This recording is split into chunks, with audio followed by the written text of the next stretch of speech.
Released a new video calling for the release of all the files. I was 14 years old. I was 16 years old. I was 16. 17. 14 years old. This is me. This was me. This is me. When I met Jeffrey Epstein. This is me when I met Jeffrey Epstein. It's time to bring the secrets out of the shadows. It's time to shine a light into the darkness.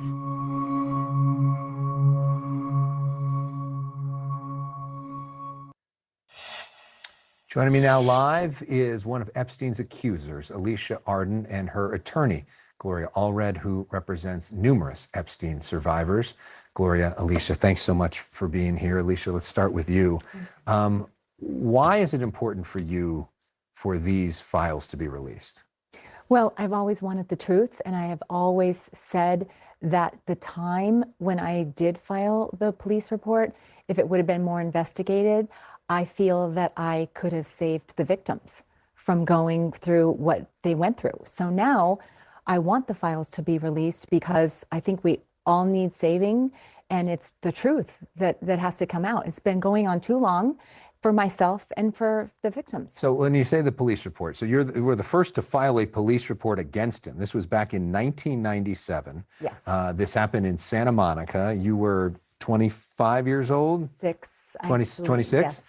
And he pretended to be a Victoria's Secret talent scout?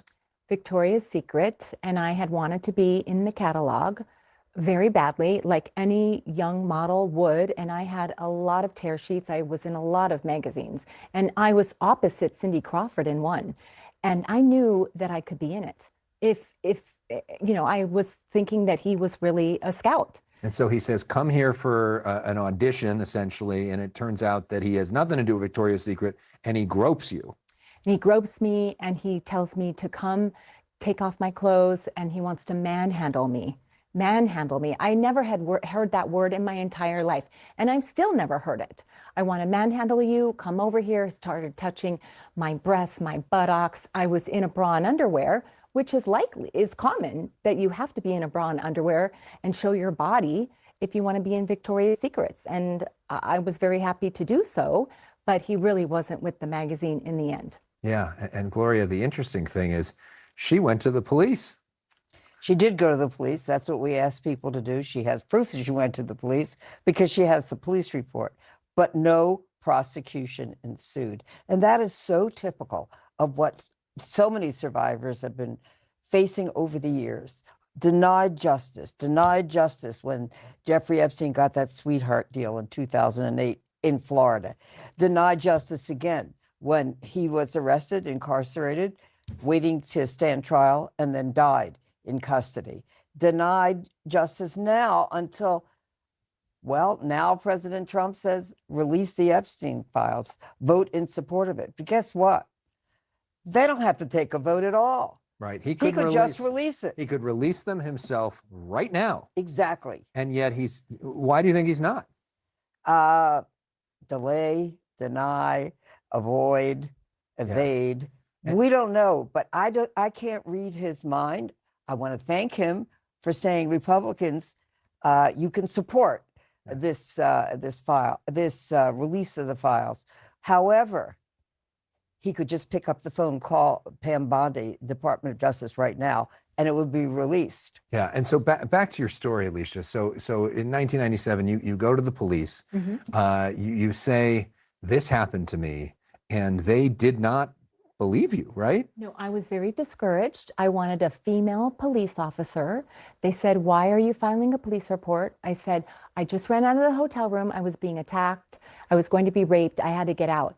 And he offered me $100 as I was leaving, and I did not want that. I said, I'm not a prostitute. I want to be in Victoria's Secrets, and in Victoria's Secret. So I had told them all that, and they just didn't believe me. They had me leave and told me to come back, and I did. I went back to my job in Hollywood. I thought about it, and I went back, and I said, I have to file this. What if he's doing this to other girls? Yeah, and then to hear for all these years. Because that was 20 years before Me Too, right? When people suddenly, finally started to feel seen and to feel heard, to then know that all this happened afterwards. How does that make you feel? Well, that's a good point, Alex, because what happened to the Me Too movement? Is it still around? Does it protect myself and the victims? I don't really know much about it anymore. And I don't want them to be afraid if they're in a situation like me or whatever situation they find themselves in to leave and go to the nearest local police department and say, I'm here to file on something that's happening to me in this hotel room or wherever it is. And I want to file. I'm not leaving. I'm doing it. They should be strong. What do you want to see in those files?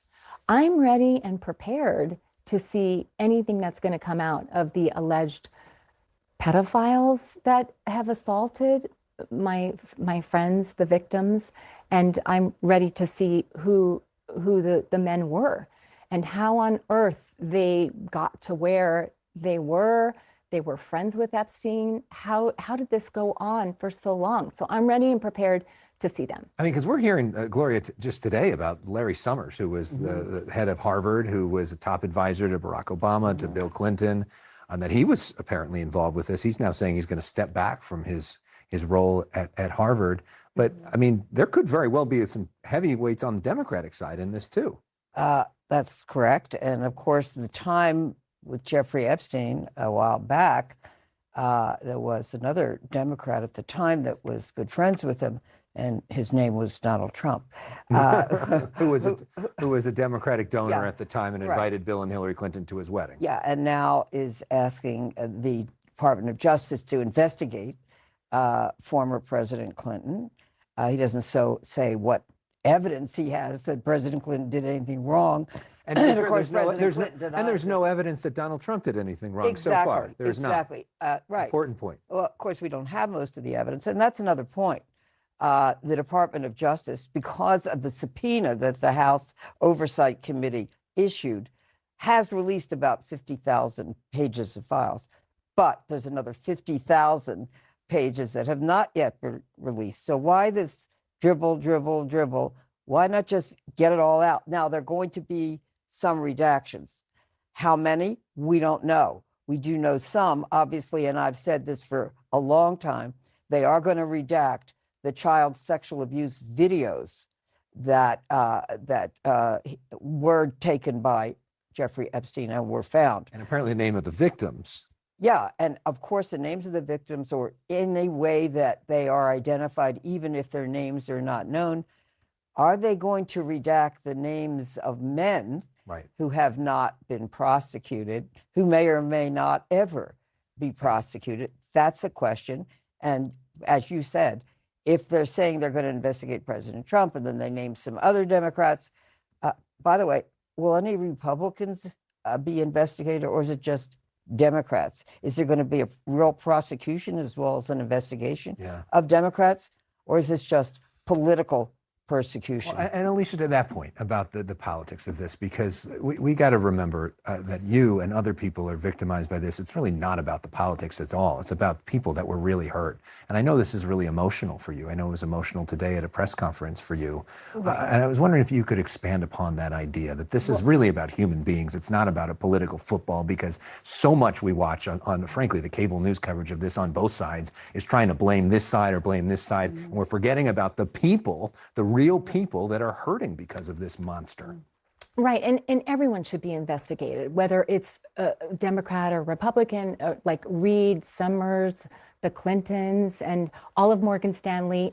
Everyone should be investigated. It doesn't matter what side you're on. Everyone should be investigated how they knew Jeffrey Epstein and why did they go, and if they went to travel with him, and how were they friends with him? And did any of them enable or assist or conspire with Jeffrey Epstein and or Ms. Maxwell to sexually abuse young girls, sex traffic them, and so forth? These are very important questions.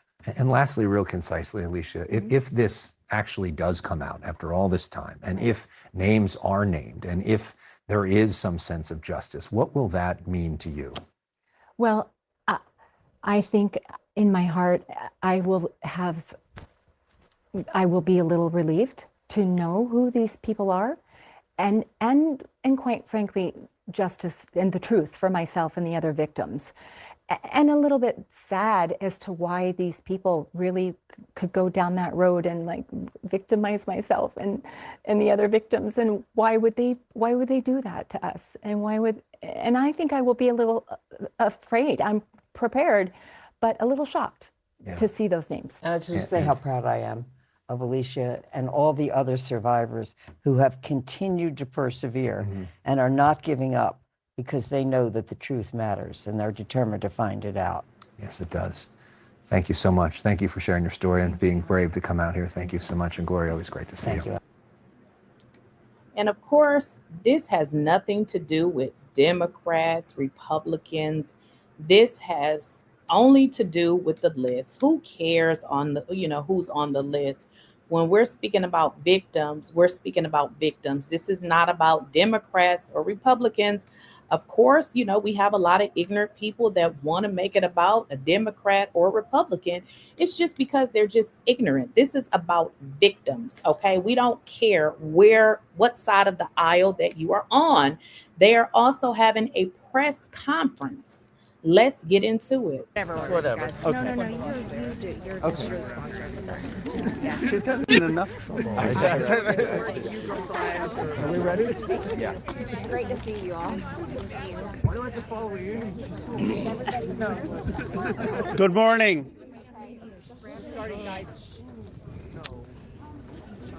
Today is the first day of real reckoning for the Epstein class. We're here to stand with forgotten and abandoned Americans against an Epstein class that had no regard for the rules or the laws. Look, this is one of the most horrific and disgusting corruption scandals in our country's history. You had Jeffrey Epstein, who literally set up an island of rape, a rape island. And you had rich and powerful men, some of the richest people in the world, who thought that they could hang out with bankers, buy off politicians, and abuse and rape America's girls with no consequence. Because survivors spoke up, because of their courage, the truth is finally going to come out. And when it comes out, this country is really going to have a moral reckoning. How did we allow this to happen? There should be no buildings named after people in this Epstein class. There should be no scholarships named after them. They shouldn't be enjoying the perks of being affiliated with corporations or universities or writing op-eds or being lionized. And many of the survivors will tell you some of these people still are celebrated in our society. That's disgusting. There needs to be accountability. I want to recognize first and foremost the survivors. They are the ones who made today possible. Many of you had forgotten about this issue, and frankly, for decades, we have not done enough about this issue. And it's only because of their advocacy, them coming here to the Capitol. They showed up here time and again, and on September 3rd, that the country started to pay attention. And I also want to thank the courage of two of my colleagues in particular. Both of them have suffered, as you know, extraordinary political consequences for what they did. One, my colleague, Congressman Thomas Massie. This would not have been possible if he hadn't led the discharge petition that got 218 signatures and is going to force a vote in the House of Representatives. And this would not have certainly been possible if it were not for the courage of Marjorie Taylor Greene. She signed the petition, and I would keep texting Thomas, is she going to drop off? Is she going to drop off? Because there was so much pressure against her, so much attacks against her. But she stood with the survivors. For Thomas or me, this has never been political. This is not about questions of Trump or Biden. This is a question of doing the right thing for survivors. We're going to get a vote today. I expect an overwhelming vote in the House of Representatives, and I don't want the D.C. swamp playing any games. They need to pass this in the Senate, and they should not amend it.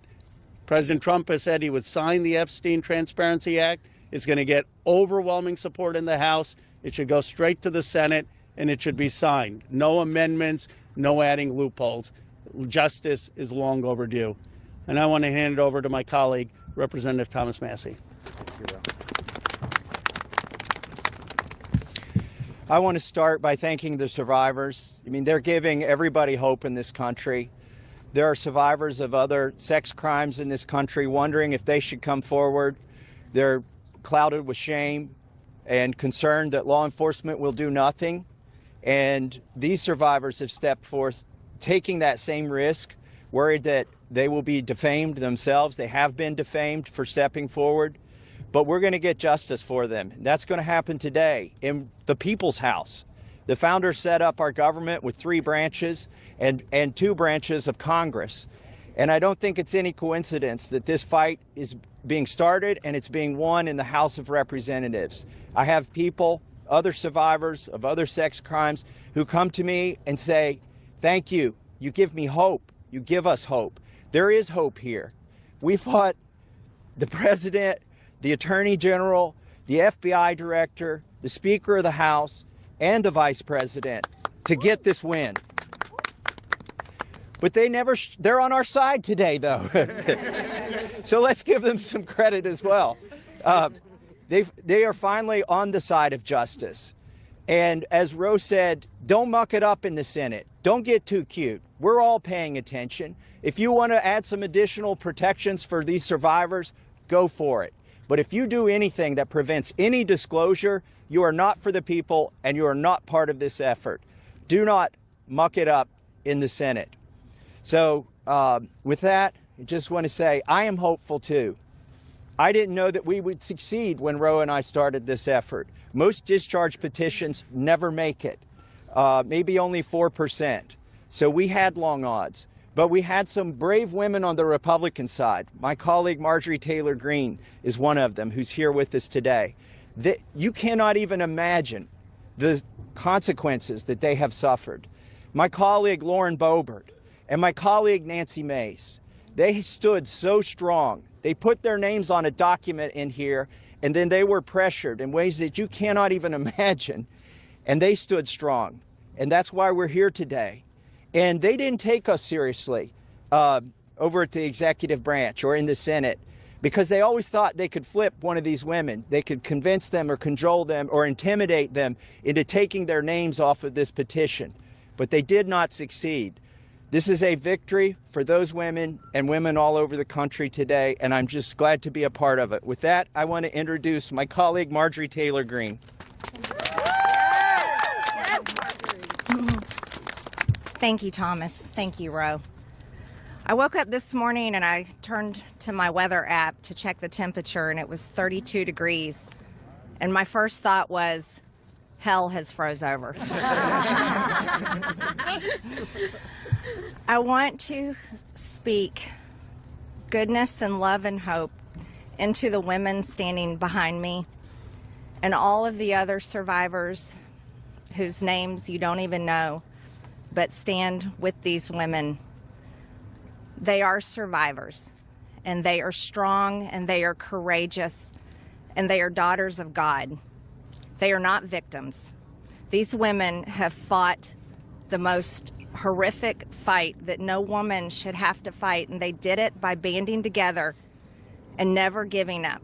And that's what we did by fighting so hard against the most powerful people in the world, even the President of the United States, in order to make this vote happen today. I was called a traitor by a man that I fought for 6 years for. And I gave him my loyalty for free. I won my first election without his endorsement, beating 8 men in a primary. And I've never owed him anything, but I fought for him for the policies and for America first. And he called me a traitor for standing with these women and refusing to take my name off the discharge petition. Let me tell you what a traitor is. A traitor is an American that serves foreign countries and themselves. A patriot is an American that serves the United States of America and Americans like the women standing behind me. And I want to tell you that this only became possible today because the American people whom we serve as representatives here in Congress, demanded that this vote happen, and they put more pressure on every single elected politician in this city than has ever been put on them. And today you are going to see probably a unanimous vote in the House to release the Epstein files, but the fight, the real fight, will happen after that. While I want to see every single name released so that these women don't have to live in fear and intimidation, which is something I've had a small taste of in just the past few days, just a small taste. They've been living it for years. But the real test will be, will the Department of Justice release the files? Or will it all remain tied up in investigations? Will the CIA release the files? Will a judge in New York release the information? That's information that needs to come out. And will the list of names that these women privately hold, and they hold it because of their fear in their heart of what would happen to them if they release it on their own, will that list of names come out? That's the real test. So I want to thank Thomas Massie and 𝐟𝐫𝐿 for your bravery in doing something that is much needed in America, crossing the political aisle that has become bigger than the Grand Canyon in America. But these men crossed that aisle on behalf of these women. And that is more of what is needed today in America than ever in our history. So thank you so much. Who's next? 𝐟𝐿, I'll let you introduce. Thank you. Thank you. Thank you. Thank you, Marjorie, Representative Green, for your courage and your words. Before I introduce our survivors, I just want to say that they will make their statements, and then you can ask questions of Representative Massie, myself, or Representative Green, but we do not want people asking questions and cross-examining the survivors. They're here to tell their stories, and they should be heard by the American people with respect. Of course, Congressman Massie, myself, and Congresswoman Green would be happy to answer questions after that. With that, let me introduce the survivor who's helped organize a lot of this, and will be telling her own story and introducing the other survivors. Haley Robson, thank you for your courage and leadership. Absolutely. Thank y'all. Oh, good morning. It's a little chilly coming from Florida. Not used to it. I want everybody to take a look. I know everybody sees us today as grown adults, but we are fighting for the children that were abandoned and left behind in the reckoning. This is who you're fighting for. This is who Congress is fighting for. This is who the House of Representatives are fighting for, and hopefully the Senate will fight for us too. I want to kick this off right, and I want to address Marjorie Taylor Greene, Thomas Massie, and 𝐟𝐿. I want to express my gratitude for all three of you, and I know 𝐟𝐿, we spoke earlier. This is an incredible thing that I'm watching as a Republican, and this is non-political, but for you to go against your own party and to be ostracized, there's no place for political violence, there's no place for intimidation, and I can say firsthand, stepping out against Epstein and his crimes against children, we have all experienced that ourselves. So for you to knowingly put yourselves at risk and put your career at risk is unbelievable to watch, and we are so grateful. I also want to make a proposition for Marjorie Taylor Greene, because you've been an advocate for this. If you decide to read those names on the House floor for immunity, I will be more than happy, no security needed. I will stand beside you. I will hold your hand. I will hold your coat in solidarity with you. And on top of that, I did talk to 𝐸𝐵𝐿, who said she would be more than happy to read those names too on the floor with all of us. It's time that we put the political agendas and party affiliations to the side. This is a human issue. This is about children. There is no place in society for exploitation, sexual crimes, or exploitation of women in society. There's no room for it, guys. We're not having it. And to the President of the United States of America, who is not here today, I want to send a clear message to you.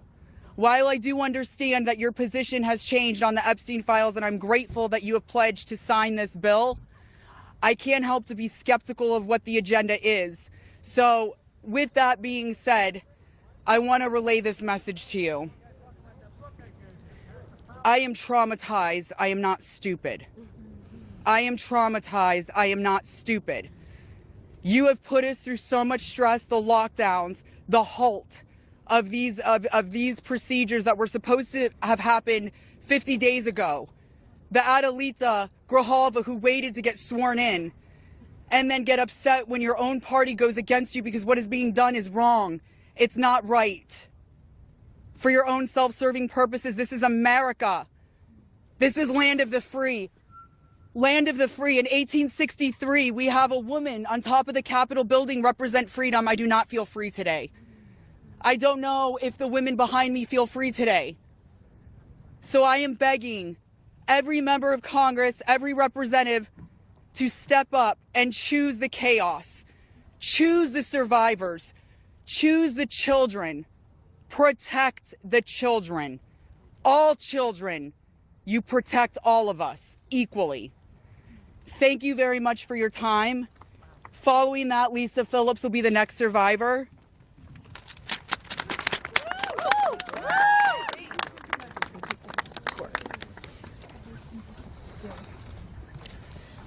Good morning. My name is Lisa Phillips. It's an honor to stand here again for something America is finally united on: the immediate release of the entire Epstein files. In a divided nation, this is one demand we all share. Last time I stood here, I made a promise to all survivors watching. If those in power refused to release the truth, we would start uncovering it ourselves. For anyone who doubted that, that moment has already arrived. Since that day, more survivors across the country and around the world have reached out. Text, emails, DMs, firsthand accounts, and evidence. Many are women who were abused or trafficked through the international modeling pipeline Epstein built, promising visas, apartments, opportunities, futures, while exploiting their dreams for abuse. Most are still terrified to speak publicly because the men involved are powerful. They're connected, and as we know, they're protected. For too long, survivors have watched others speak for us. And while we are grateful for our allies in Congress on both sides, we've realized something. This fight belongs to us. We lived it, and we know the truth. And we will not wait quietly for institutions to decide when we're allowed to speak. The survivors now coming forward have entrusted us with their stories. We are sharing that information with the proper authorities, and when it can safely be made public, it will be. So today, we are launching something historic. The first national, survivor-led political movement in America. Nonpartisan, laser-focused on exposing the systems, the loopholes, power structures, and silencing mechanisms that have protected predators for far too long. We are stepping directly into the halls of power, into the political arena. We will help rewrite laws that failed us and build protections for our nation's children together, targeted by sexual exploitation. Together, today, survivors begin our own fight, the survivor revolution.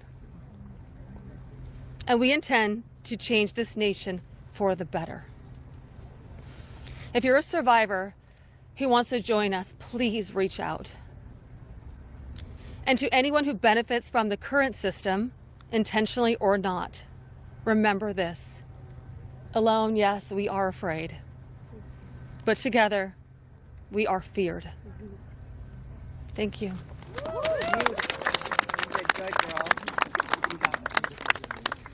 Hello, everybody. I am Jenna Lisa Jones, and just as Haley, I would just like to give a little reminder that this was me at 14 years old. I was a child. I was in 9th grade. I was hopeful for life and what the future had held for me. He stole a lot from me at 14. So just a little reminder there for everybody. Sorry. So, I just want to start out by saying thank you for all of you for being here today. I want to start by expressing my deepest gratitude to the members of Congress who have stood with us, the survivors, in demanding the transparency and justice. Your support is a signal that this institution can still serve the American people. This issue was never one that should have divided us the way it has. In fact, it should have united us. Sexual abuse is not a Republican issue. It is not a Democratic issue. It is also not a hoax. We are here as American survivors of a man who used his wealth and power to hurt young girls and women. The world should see the files to know who Jeffrey Epstein was and how the system catered to him and failed us. Emotionally, this process has been distressing. First, the administration said it would release everything and applauded President Trump for that. Then it fought to release nothing. Now that checks and balances of our democracy have worked and the bill is getting passed to release the files, we are hearing the administration say they intend to investigate various Democrats who were friends with Epstein. I beg you, President Trump, please stop making this political. It is not about you, President Trump. You are our president. Please start acting like it. Show some class. Show some real leadership. Show that you actually care about the people other than yourself. I voted for you, but your behavior on this issue has been a national embarrassment. It is time to take the honest, moral ground and support the release of these files, not to weaponize pieces of the files against random political enemies that did nothing wrong, but to understand who Epstein's friends were, who covered for him, what financial institutions allowed his trafficking to continue, who knew what he was doing but was too much of a coward to do anything about it. Jeffrey Epstein and Ghislaine Maxwell were able to recruit and abuse young girls and women. Then the country will learn nothing, and has horrible history will repeat itself if we do not do something about this. Thank you to the brave congressmen and women who have stood by us and recognized our side is the American side, and we should all be proud once again to be Americans. I want to just extend my thank you so much to all three of you very, very much. The first time we were here, listening to the people yell shame at you, and when she was here in support of us, really hit home and spoke some volumes, and I just very much appreciative of your support, and we stand by you. Don't let any of them bully you. We're here for you. Thank you, guys.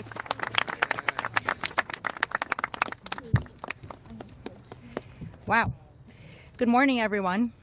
Thank you all so much for coming together today and taking the time to listen to us.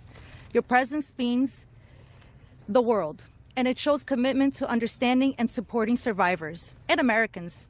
I stand before you today with a heavy heart. I originated from Brazil, and I came to the United States when I was 8 years old.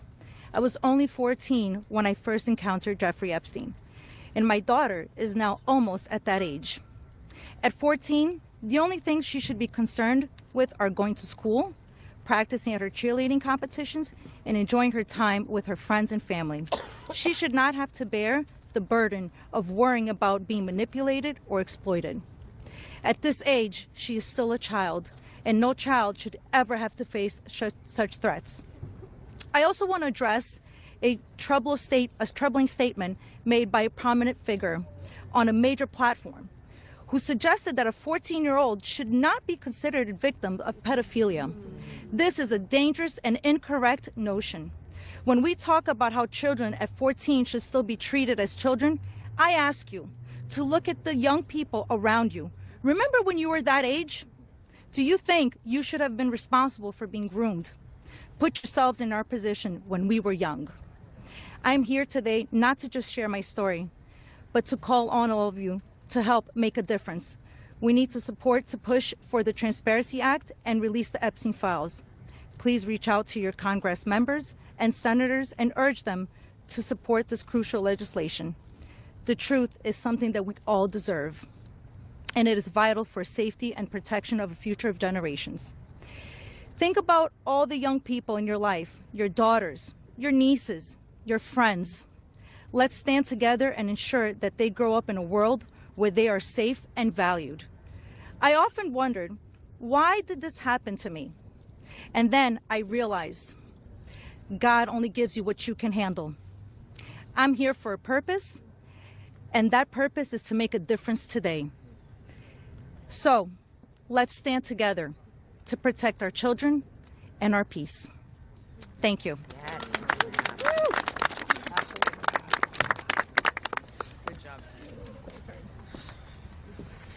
Good morning.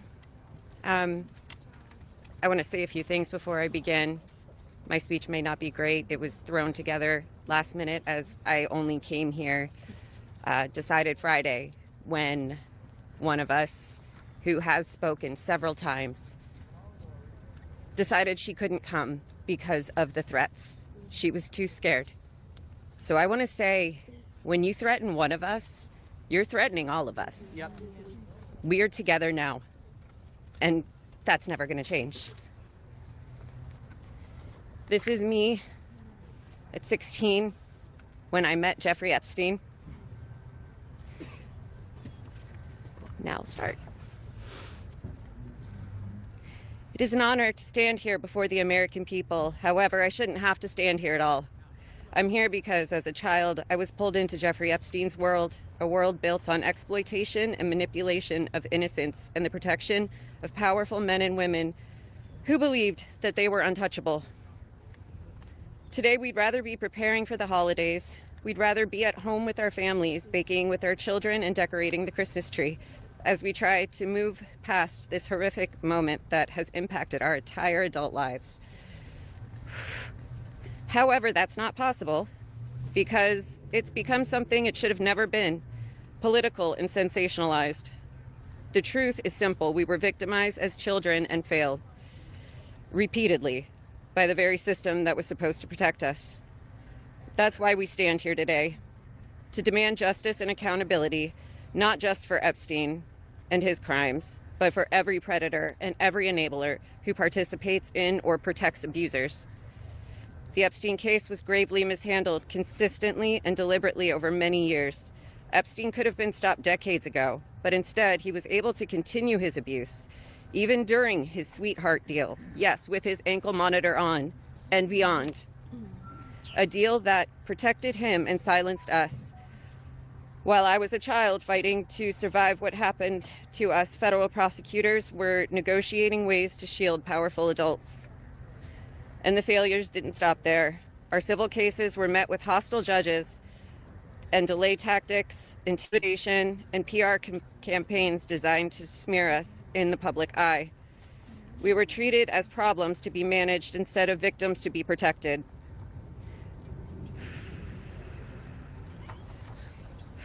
Today, something has changed. Individually, our voices were whispers. Together, they've become impossible to ignore. We are encouraged to see elected officials from both parties, thank you, come together and finally take action to release the files. I'll leave it there. Thank you. Good job. Yes. Good morning.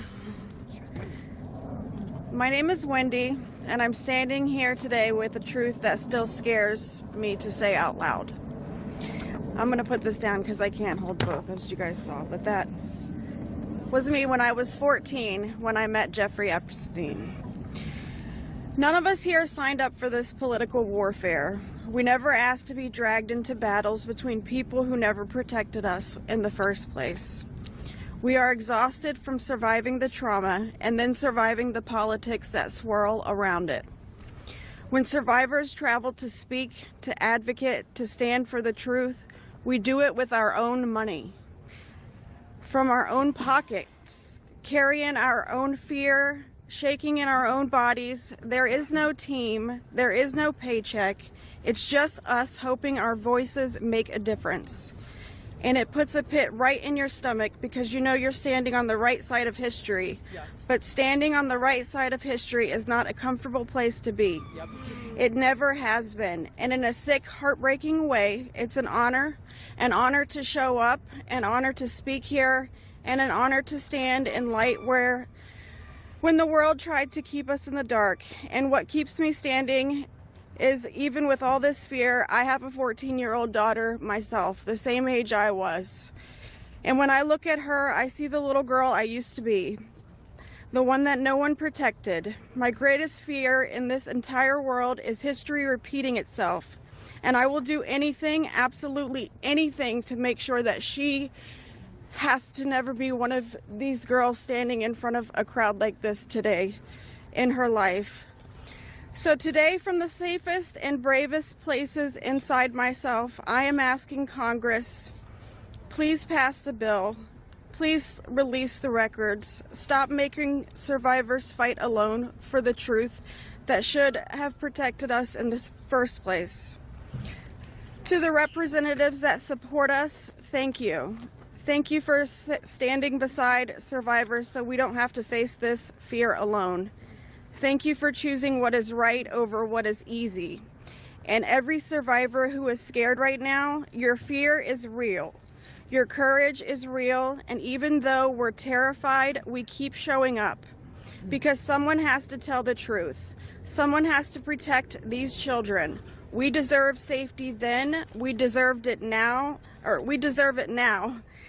And we are done being afraid so others can stay comfortable. So with that, I want to say thank you guys for having us. And I just hope that people can remember that as survivors, our story never leaves us, but the choice that you make to pass this bill, your career is in front of you. And that choice will follow you. Everybody will know. So thank you.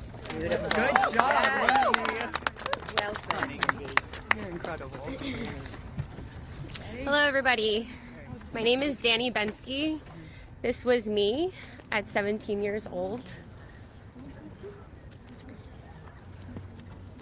Oh, I'm sorry.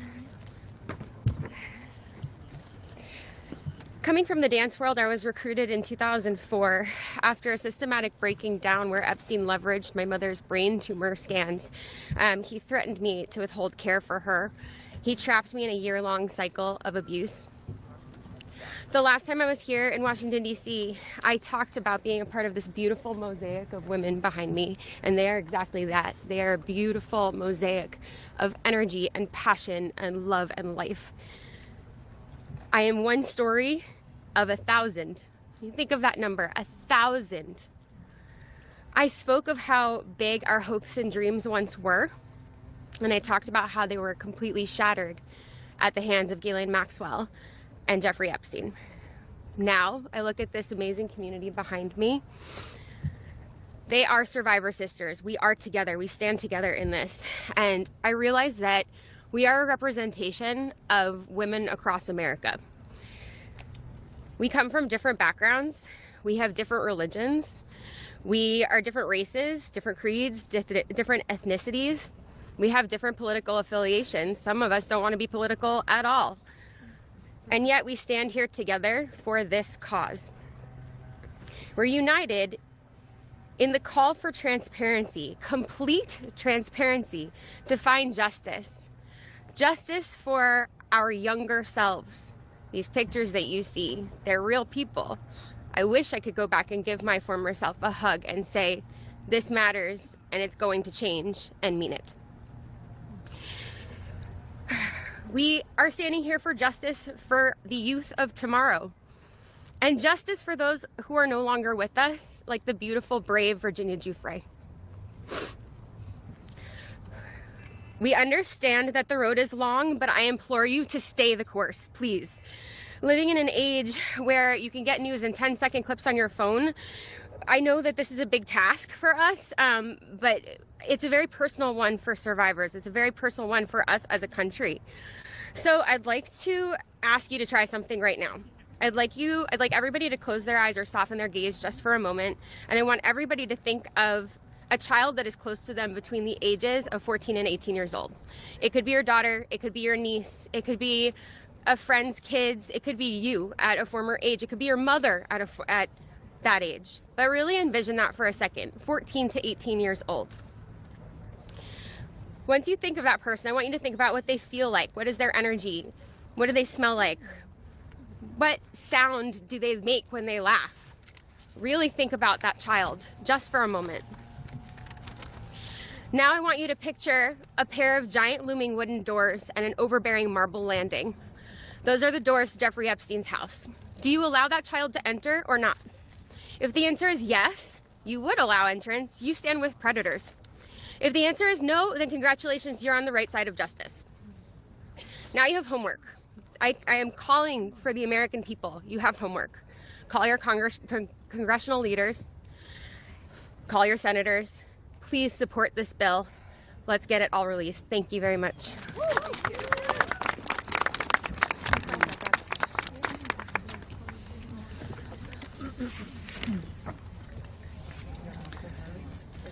Good morning. My name is Annie Farmer, and this is a photo of me and my sister Maria Farmer. Around the time I was 16 and she was 25. That's how old we were when we were abused by Epstein and Maxwell. Survivors have repeatedly stated that our pursuit of transparency and justice is a nonpartisan issue. But given the political noise surrounding this case, I just want to remind people of some of the facts. In 1996, when my sister Maria bravely blew the whistle on this group by reporting to the FBI what Epstein and Maxwell did to both of us, they hung up on the phone on her and there was no follow-up of any kind. Bill Clinton was president. In 2006, the FBI came to us, finally interviewed us, and asked us both to be witnesses against Epstein. We were very anxious, but we agreed. And then we didn't hear back from them due to their infamous sweetheart deal. George W. Bush was president. In 2015, when the DOJ was sent FOIA requests for Maria's FBI files, and they were denied, as they have been many times, Barack Obama was president. In 2019, when Epstein died in prison due to either negligence or foul play, Donald Trump was president. In 2023, Maria's attorneys sent a letter on her behalf to the government, requesting an investigation into the repeated law enforcement failures in this case, similar to what was done in the case of Larry Nassar. They declined to do so. Consequently, my sister filed notice that she would be suing the government for failing to uphold its legal, ethical, and moral duties in this case. Joe Biden was president. This year, after campaigning on a pledge to finally release the files, under Trump's second presidency, the DOJ announced they were closing the investigation into Epstein's co-conspirators, and then transferred Ghislaine Maxwell into a prison camp, where it is well documented that she is receiving special treatment. This is not an issue of a few corrupt Democrats or a few corrupt Republicans. This is a case of institutional betrayal. Because these crimes were not properly investigated, so many more girls and women were harmed. My sister, because of her bravery, was repeatedly threatened and lived in fear, with dire consequences for her health and her career. 30 years later, even as oceans of allegations and obvious truths have emerged, the government has still not chosen transparency. This is why we have all come together as one united voice to demand the release of all the Epstein files and to finally bring the truth out of the shadows. Yes.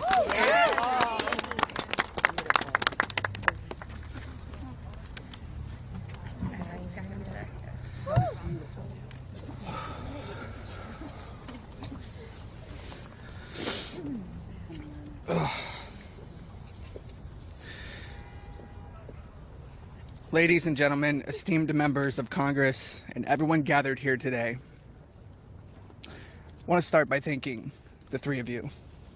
Thank you. It takes a lot of bravery to do what you're doing.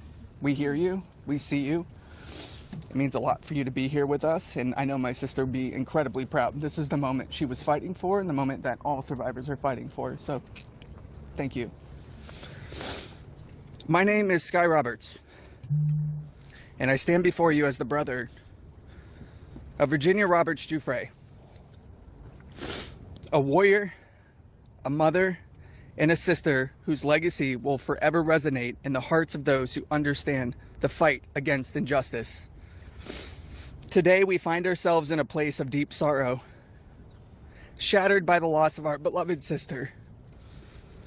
Yet, we are honored and privileged to carry her voice forward and continue her relentless fight alongside her fellow survivor sisters.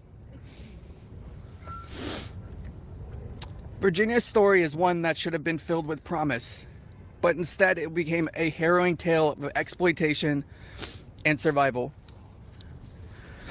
At just 16 years old, she took a job at Mar-a-Lago, believing she had secured a dream summer position.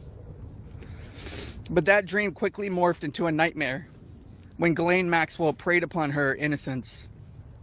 This isn't just the story of one girl, it's a story about the insidious nature of power and abuse, a dark chapter in our society that must be told. Virginia was no stranger to trauma. In her memoir, Nobody's Girl, she shares the painful truth that she had already suffered abuse at the hands of our father and a family friend. But what happened next was unfathomable. Epstein and Maxwell didn't just abuse her, they trafficked her to a network of the rich and powerful. Princes, prime ministers, politicians, financiers, and lawyers. These men committed unspeakable acts against her will, and against the will of countless survivors who stand united with us today. Virginia's strength was tested in many ways that most of us can hardly imagine. She was manipulated, coerced, and threatened, forced into complicity in her own devastation. She often spoke of psychological scars that ran deeper than the physical ones. From the start, she wrote, "They manipulated me into participating in behaviors that ate away at me, eroding my ability to comprehend reality and preventing me from defending myself. The most destructive wound they inflicted was that of forced complicity, a betrayal of self that was crafted by her abusers. But I stand here today to declare that their tactics of fear and intimidation did not work. Virginia's spirit could not be broken. She became a beacon of hope, a warrior,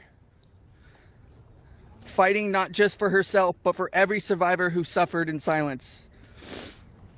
She said, "I felt it was my duty to stand up to predators like Epstein and Maxwell. I would put my neck on the line to make sure my daughter never has to go through what I had to endure." These survivors, like Virginia, have transformed into mothers and strong women, fierce in the face of adversity. Many of them have daughters the same age they were when they faced their own abuse. They are determined to break the cycle, to shatter the silence that has kept so many in the shadows. Virginia quoted in her memoir, "There I was, as the mother of 3 children. I felt it was my duty to stand up to predators like Epstein and Maxwell. I mentioned to Ellie in particular, her daughter, I would put my neck on the line to make sure she never has to go through what I had to go through. I said joining Edward's CVRA case, said what I would want somebody to do for my daughter or sister and friend. In the end, I said I was just trying to do the right thing. That's what I felt like I'm doing," I said. "I'm making a small dent in this big world we live in."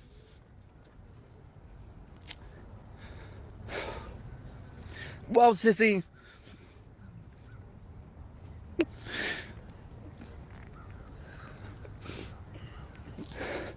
You didn't just make a small dent.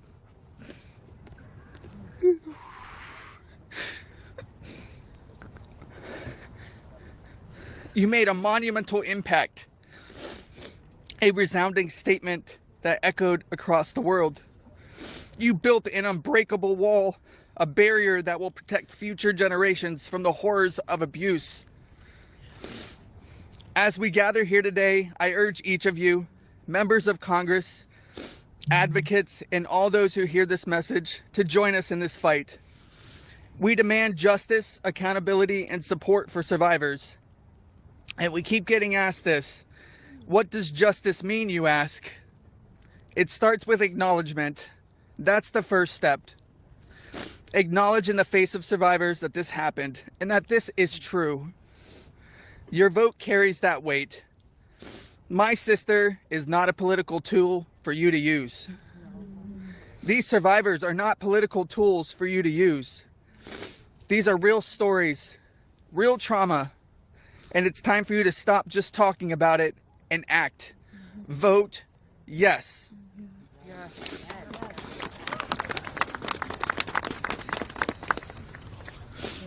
Virginia's legacy is not just hers. It belongs to all of us who stand against injustice. Together, we will ensure that the voices of survivors are heard, that the truth prevails, and that the horrors of the past are never repeated. Thank you. Thank you for listening, and thank you for standing with us. Together, we will not let Virginia's fight be in vain. Together, we will not let the predators win. Together, we will be the change this world desperately needs. Thank you.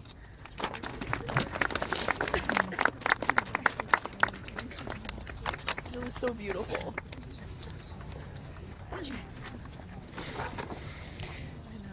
This is me when I met Jeffrey Epstein in 1991.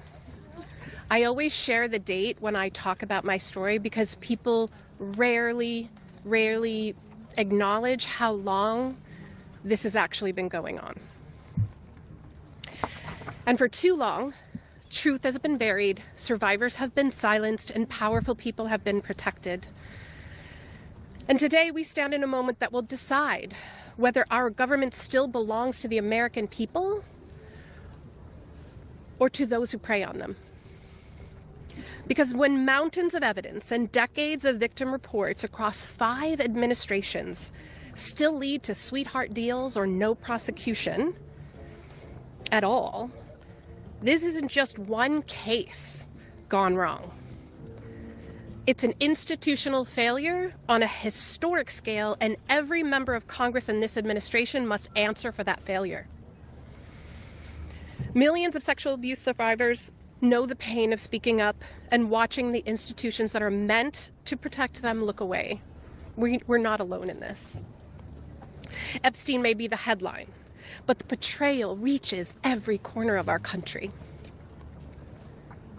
And if our justice system can collapse this completely for so long, then Congress cannot pretend that the system is working. Not for us, and not for the generations that will live with the consequences of what they choose now. One long overdue step towards repairing this damage is the Epstein Files Transparency Act.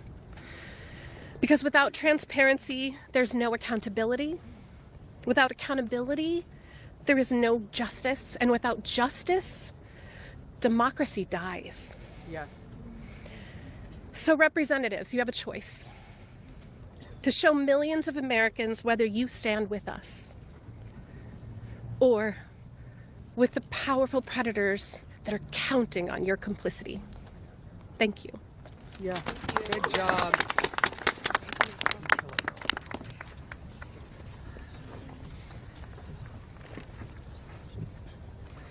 Good morning. This is me. This was me. My name is Charlene Rochard, and I stand before you today not as a victim of rumor or conspiracy, but as a survivor of Jeffrey Epstein's abuse. Far too long, survivors like me have been dismissed, silenced, are told that our pain was exaggerated or fabricated. Let me be clear. This is not a hoax. Yes, it's not. What we endured was real, and it has scarred lives across 5 presidential administrations. The truth has been buried in sealed files and hidden records for far too long. The Epstein Files Transparency Act is not just about survivors. It's about America itself. How can we keep America great if the principles the nation was founded on, that power belongs to the people, is not protected? No one, no matter how wealthy and well-connected, stands above the law. If we cannot face the truth, then we betray the very ideals that defines us as a country. By passing this act, Congress has the chance to prove that truth matters more than privilege. Yes. That justice matters more than influence. And that America has the courage to confront even the most uncomfortable realities. This is not just about survivors. It's about every American who believes in accountability, fairness, and the promise of justice. I stand here today not only for myself, but for every survivor of Jeffrey Epstein's abuse who has carried this burden in silence, and for every citizen who believes that justice delayed is justice denied. Yeah. I want to thank Representatives 𝐬𝐻𝐿 and Thomas Massey for standing with us. Thank you. And I especially want to thank Representative Marjorie Taylor Greene. Her unwavering support, her courage to stand with us and demand transparency gives us strength. Thank you. It shows that this fight for accountability is bigger than politics. It's about humanity, justice, and truth. This is about America's future. It's about whether we, the people, will be heard when we have the courage to stand for truth and justice. Our voices are real. Our pain is real. And our demand for justice will not be silenced. Thank you. Amen. Girl, so do we. Hello. Good for you, girl. You did amazing. My name is Laura Bloom McGee. This is my first time speaking publicly about my abuse. As a young woman in New York City, I was pursuing a modeling career and building a life of giving back through my philanthropic work. Instead, I was intentionally groomed and became part of an international model sex trafficking ring that was led by Jeffrey Epstein. I was sexually and mentally abused by Jeffrey Epstein. He used my dreams and vulnerabilities to silence me. Today, I am here to break that silence. Sex trafficking and sexual abuse are crimes against human beings, not political talking points. For too long, Epstein's abuse was an open secret, with his network remained protected. Evil thrives in darkness. We must shine a light on every corner where it hides. Nothing should be off limits in the search for truth. Please vote that everything in the files be released. Let investigations proceed without obstruction. Demand oversight and deliver justice. The government must never side with predators. I come as one survivor, but I stand here for everyone who prayed for me, who believed in me, and who hoped for me. To my fellow survivors, your courage brought me here. We are more than victims. We are mothers, daughters, sisters, friends. This is not a hoax, and we will not be erased. Shame on any elected official who obstructs truth and justice for the American people. Thank you. Amen. Yeah, girl. My name is Liz Stein. In 1994, I was a senior in college, just 21 years old. I had aspirations of attending law school after graduation, and it looked like I had a bright future ahead of me. 1994 was also the year I met Ghislaine Maxwell and Jeffrey Epstein. My involvement with them changed the trajectory of my entire life. The Epstein Files are not about loyalty to any one political party. They're evidence of a crime. We stand here today, victims of the crime of sex trafficking. I'm here today speaking both for my 21-year-old self and for the countless number of people who have experienced sexual violence. When I am asked what I would tell my younger self if I could say something, I say that I would tell myself to tell someone. And if they don't listen, to tell someone else. And to just keep telling until someone listens. And even if nobody listens to you, you should be proud of yourself because you stood in your uncomfortable truth when others could not. And that is true bravery. We stand here today as survivors, part of a sorority that none of us asked to join. We have told our stories over and over and over. Now it's time to see who was listening. We ask that you vote to release the files, all of them, so the victims of this crime can finally see justice. Thank you. Amen. Yes! Go, girl.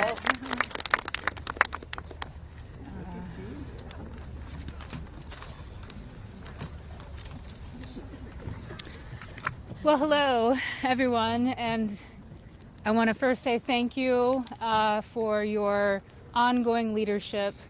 I know it must not be easy thing to do, much like it's not easy for us to be doing this, so I guess we're in this together, so thank you so much.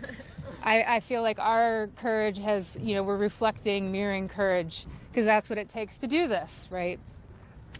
So this was me at 22 years old. I was not a child, technically, very young adult. I imagine most of you here can relate to the mindset and to be 22 years old. So today is a good day, and I thank God for that. It's widely and undeniably clear that our current political climate is quite rigid and seemingly at war with one another. This sets a stage. This sets a stage for voices, survivor voices, to get spoken over and drowned out by the political darts whizzing by. Not today, though. Today, our truth and our power have steadily risen up. We are at the peak. Our voices prevail today. Our voices initiated the coming together of both political parties. That's pretty big, I think. Republicans and Democrats, we all stand together today. We all stand together for justice, and we must continue to do so to protect the integrity of our country and our democracy. Truth and justice must prevail. The children today are those that will lead this nation one day. Think about that. What does that mean to each of you? If anyone doubts that this does not directly contribute to the fate of our country and democracy, I challenge you and I urge you to think again. Our voices are a fundamental pillar of future generations. Today, that's what we stand here for. Accountability, action, and justice. Let's get this vote done today. Let's send it through the Senate and straight to President Trump's desk for signing. I'd like to be there that day that he signs. I'm sure all of us would like to be there. Today is a good day, and let's keep moving forward. Thank you so much. I just want to give you a hug. Okay. Hey guys, we're actually pressed for time, so we are not going to be taking questions. Going further, I bring back Ro-Khanna. He's going to do our closing conversation and comments. Well, thank you, Haley. Teresa is right. It's pretty big what the survivors have accomplished today. And I just want to say how eloquent, strong, and admirable they were. Let's give them a round of applause for their courage. Thomas and Marjorie and I will take a few questions from people who haven't. Go ahead. Is basically right now calling on the Senate to make revisions to this bill because he says it doesn't adequately protect the survivors and the victims that are standing behind you. Your response to that? That's been a red herring all along. The survivors have always been in favor of this legislation, and there's a provision in there you can read, if he would just read it, that protects them. Now, if he wants to offer more protections in the Senate, that's fine with us, but here's the problem. Now we have to vote on it again in the House. And so, as you heard, justice delayed is justice denied. It could be just another delay tactic. But we want to... Is that what you think? That's the motivation? I think the Speaker wants to save face. He's going to vote for a piece of legislation today that he's disparaged for 4 months. And however he needs to come on board, we want him on board. So we appreciate that. Did you want to? Go ahead. Go ahead. What do you say today to Andrew Windsor, the man formerly known as Prince Andrew? Well, you know, there's becoming a reckoning in Britain that needs to happen in the United States. A prince lost his title. The ambassador to the United States lost his job. We need to see those same kind of consequences here. As my colleague Rose said, there shouldn't be buildings named after these perpetrators of these heinous crimes. There shouldn't be scholarships named after them. And there needs to be accounting. We've seen tens of thousands of pages released by the Oversight Committee. What we've not seen is a single name. So I implore you to look and see if we have true justice and transparency in here. And the survivors will know when that has happened. And I do think that Prince Andrew does need to come and testify at our Oversight Committee, and that can be bipartisan. But I share Thomas's view that the urgency that the British people have shown in getting justice needs to inspire an urgency here in America. Go ahead. Go ahead. Go ahead. You don't need legislation to get the files released. President Trump could just release them today. Well, is that frustrating for you? Why isn't he doing that? And also, did you ask him to be here today? It's a really powerful moment, this. Look, I'll let my colleague speak. I hope the president meets the survivors. And I hope when he signs the bill, the survivors are there. I don't care if I'm there, Thomas Massey is there, Representative Green's there, but the survivors should be there. But I hope he meets them, because I think if anyone who meets them and sees their emotion will be moved. And my goal is to get justice here. So I hope he will meet them and really hear what's happened and actually take action. But the broader point is, yes, the president could order the Justice Department to release the files, but in a constitutional democracy, what we're supposed to have is Congress says that the files should be released, and then it's not on the whim of any president. Then the Justice Department is compelled to release those files because that's the law of the land. Let's just take a, yeah.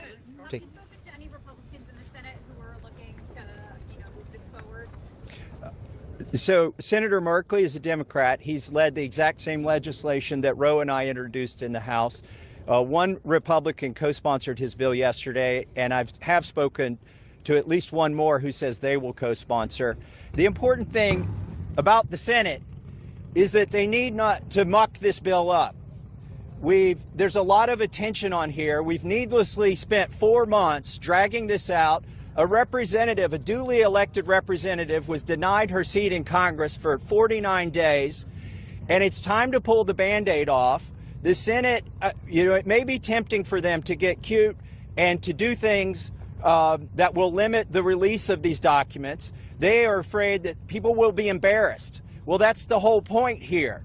They need to be brought to justice, and embarrassment is no reason to stop it. So the Senate, John Thune, it's up to him. He needs to bring this to the floor of the Senate, and I think the vote today will show that in the House. And the president, look, the president has said he would sign the bill. You're going to get almost a unanimous vote here. So you have the president and a unanimous Congress believing that this protects the survivors and is calling for the release. There's no reason for the Senate now to, as Representative Massey puts in, muck around with it. They need to put it up, have a vote, have the president sign it. If there's any further protections, they can do that through the DOJ process. But what they should not do is delay a vote on a bill that the House is going to vote overwhelmingly for and that the president supports. On the release of these files, Congresswoman Green, you raised the question of whether or not the Justice Department will actually release these files.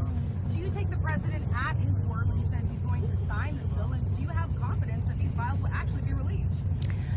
I only take people's actions seriously, no longer words. And what do you think the president's actions? And I'll tell you, because I wasn't a Johnny-come-lately to the MAGA train.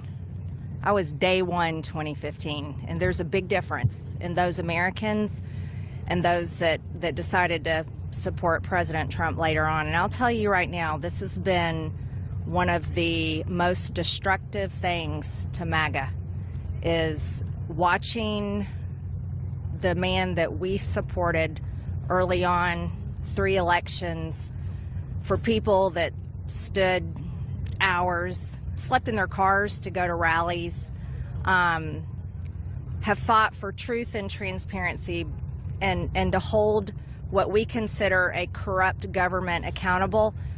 Watching this actually turn into a fight has ripped MAGA apart. And the only thing that will speak to the powerful, courageous women behind me is when action is actually taken to release these files, and the American people won't tolerate any other bullshit. That's where we are today. Thank you. Go ahead. Les, 2 more questions, and then we're around all day. Is this a watershed? How would you sum up today in terms of your battle to get to the truth?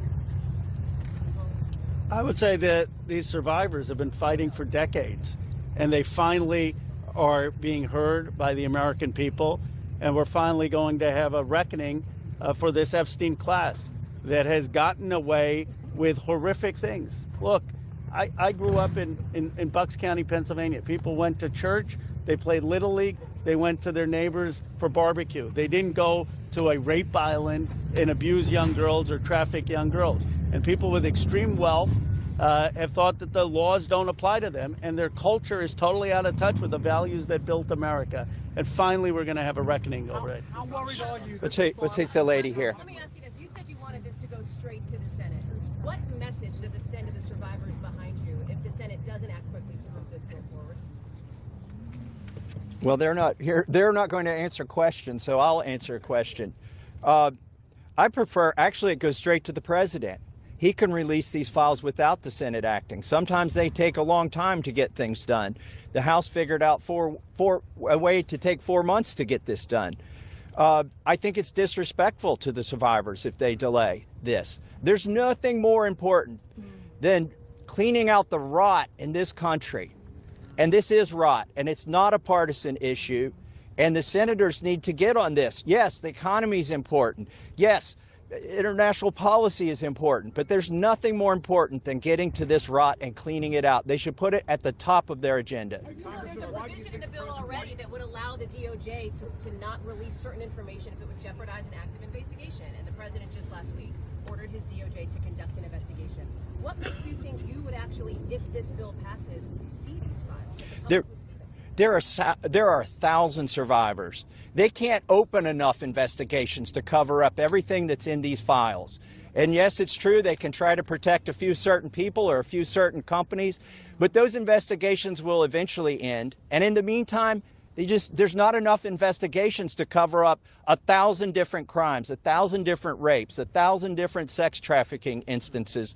And this is not a moot point, even though they are doing that. And once this bill is signed into law, any career official at the DOJ or the FBI who does not comply with the law is at legal risk. It's no longer just up to the president. Look, we could have passed a simple resolution here in the House, and that would have been the end of it. Instead, we chose a very hard path, which is to get legislation, a law passed, which means it has to go through the House, the Senate, and be presented to the president. And that will have the force of law. They will be breaking the law if they do not release these files. Thank you very much. Last question, and then. Why do you think he has fought so hard? If he could do it now, why hasn't he done it? I believe he's trying to protect friends and donors. And by the way, these aren't necessarily Republicans. Once you get to $1 billion, you transcend parties. You just assume you can pay off whatever party is in charge of the White House, whatever party is in charge of the House of Representatives. And this is about those kinds of people. I think he's been trying to protect them. And I think it also incriminates our own government. This is a complete and total failure of the justice system, as the survivors have witnessed here today to us. It incriminates the FBI. It incriminates our intelligence agencies. It incriminates police departments in West Palm Beach. And that's what has been protected by this, either willfully or unknowingly, and it's time to end it. And I would agree with Representative Marjorie Taylor Greene that what matters now is just the action. I don't speculate on what politicians' motives are or what's in their heart. The point is the American people have spoken, Congress has spoken, release the files. It's time for justice. Thank you very much. Thank you.